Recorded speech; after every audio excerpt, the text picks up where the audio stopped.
நண்பர்களே, இண்டி அலையன்ஸ சேர்ந்தவங்க திரும்ப திரும்ப தெரிஞ்சே அவங்க ஹிந்து மதத்தை அவமானப்படுத்துறாங்க.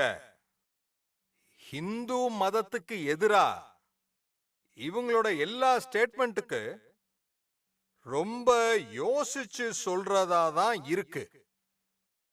நீங்களே பாத்தீங்கன்னா வேற எந்த மதத்தையும் இவங்க, அதாவது டிஎம்கே, காங்கிரஸ், இண்டி அலையன்ஸ் எப்பவும் அவமானப்படுத்தினது இல்ல. வேற எந்த மதத்துக்கு எதிராகவும் இவங்க வாயில இருந்து ஒரு வார்த்தை கூட வராது. ஆனா இந்து மதத்தை திட்டுற விஷயத்துல இவங்க ஒரு செகண்ட் கூட யோசிக்க மாட்டேங்கிறாங்க. இந்த மாதிரி எப்படி அவங்களால பேச முடியுது? இது எப்படி நடக்குது? இவங்க தமிழ் கலாச்சாரத்தோட இணைஞ்சிருக்கிற புனிதமான செங்கோல பார்லமெண்ட்ல வச்சதுக்கும் இவங்க எதிரா பேசினாங்க. புனிதமான செங்கோல் இங்க இருக்கிற புனிதமான மடங்களோட இணைஞ்சிருக்கு.